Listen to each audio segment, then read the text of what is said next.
Mi'raj, berjumpa dengan Allah, berjumpa dengan Azizul Wahhab bila hijab, untuk menerima satu perintah yang mulia, satu perintah yang agung, satu perintah yang luar biasa, yaitu salat.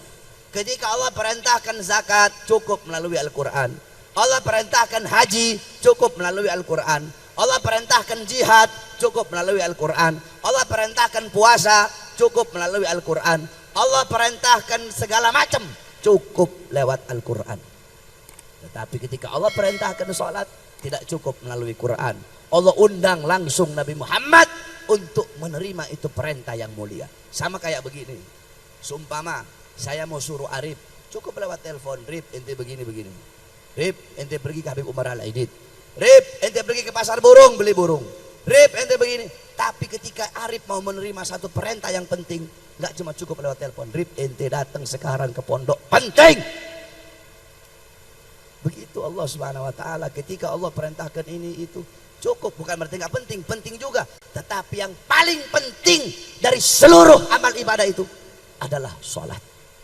As-sholat ra'sul ibadah. Sholat itu adalah kepalanya ibadah, pangkalnya ibadah, otaknya ibadah. Baik buruknya amal ibadah kamu, bagus rusaknya amal ibadah kamu, tergantung dari sholat. Kalau sholat kamu bagus, sholat kamu baik, maka baik seluruh amal ibadah kamu. Tapi kalau sholat kamu rusak, sholat kamu hancur, sholat kamu bolong-bolong, sholat kamu rusak, sholat kamu hancur, sholat kamu buruk, maka akan hancur, akan rusak, akan buruk seluruh amal ibadah kamu. Oleh karena itu jaga betul-betul kamu punya sholat. Jangan sampai kamu lalai dalam sholatmu. Jaga betul-betul kamu punya sholat. Rasulullah sebelum wafat masih sempat wasiat, alaikum bisalah, alaikum bisalah. Nabi masih wasiat seperti itu. Nabi Muhammad, jangankan saya dan kalian, jangankan kita, saya ahli maksiat, kamu juga ahli maksiat, saya dan kalian kita sama-sama ahli maksiat. Gak usah munafik-munafikan. Saya ahli maksiat, kamu juga ahli maksiat. Jangankan kita yang ahli maksiat, Nabi Muhammad pasti masuk surga. Bukan hanya pasti, tapi surga Allah ciptakan untuk Nabi Muhammad. Surga Allah ciptakan untuk Nabi. Apakah Nabi enak-enakan? Alah, nggak usah sholat, saya pasti masuk surga. Nggak usah puasa, ngapain capek-capek, toh saya pasti masuk surga. Apakah Nabi seperti itu? Enggak.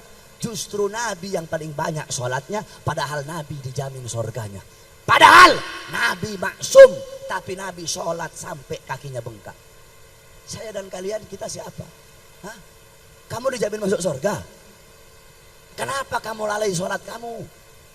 Saya dan kamu, kita pasti masuk surga. Kok kita masih lalai dalam sholat? Takut kamu kepada Allah Subhanahu wa ta'ala. Jaga engkau punya sholat. Jangan sampai engkau lalai dari sholat. Jangankan lalai, jangankan kamu ninggalin sholat, telat saja. Telat.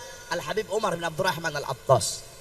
Habib Umar satu waktu beliau punya anak wafat. Kamu perhatikan betul-betul ini kisah.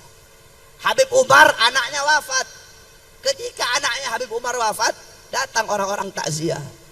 Orang-orang datang takziah. Kata Habib Umar apa? Sungguh bagi kalian musibah agama adalah musibah yang enteng. Kata Habib Umar, musibah agama bagi kalian adalah musibah yang enteng. Bagiku, kata Habib Umar, terlambat sholat jamaah. Perhatikan kata beliau, terlambat sholat jamaah bagiku itu lebih musibah daripada kematian anak-anakku. Ibu-ibu kalau anaknya mati sedih nggak? Nangis. Iya.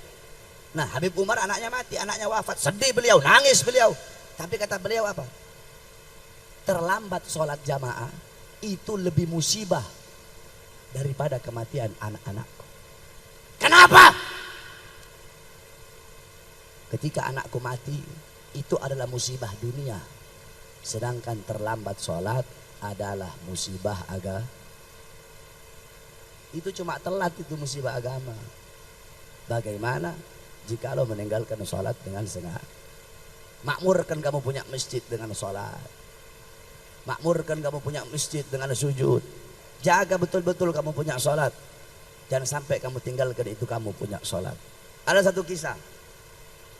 Ada seekor sapi Itu sapi berkata seperti ini, ya Allah, aku punya daging besar, aku punya daging banyak, setidaknya aku masih lebih mulia daripada seekor kambing.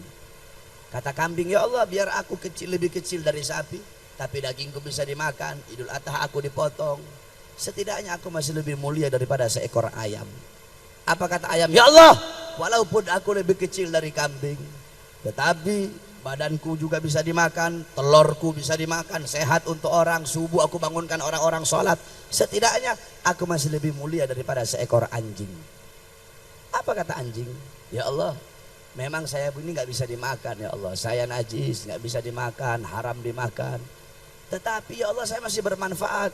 Saya jaga rumahnya orang, saya jaga rumah-rumahnya orang dari maling, dari kejahatan, dari gangguan, dari keburukan, setidaknya saya masih lebih mulia daripada seekor babi. Apa kata babi? Ya memang saya ini syarat dabah, saya binatang paling buruk, binatang paling hancur saya, kata babi.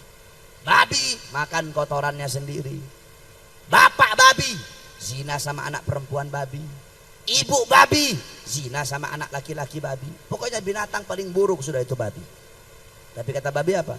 Tetapi aku masih punya iman kepada Allah Subhanahu wa ta'ala, setidaknya aku masih lebih mulia daripada orang-orang yang meninggalkan sholat 5 waktu dengan sengaja. Kalau kalian sengaja meninggalkan sholat 5 waktu, bukan babi kalian, bukan, tapi kalian lebih babi dari babi. Kalau saya dan kalian, kita meninggalkan sholat 5 waktu sengaja, berarti kita lebih babi dari babi. Yang membedakan kita dengan orang kafir apa? Sholat. Makanya jaga betul-betul kamu punya sholat. Jaga kamu punya sholat.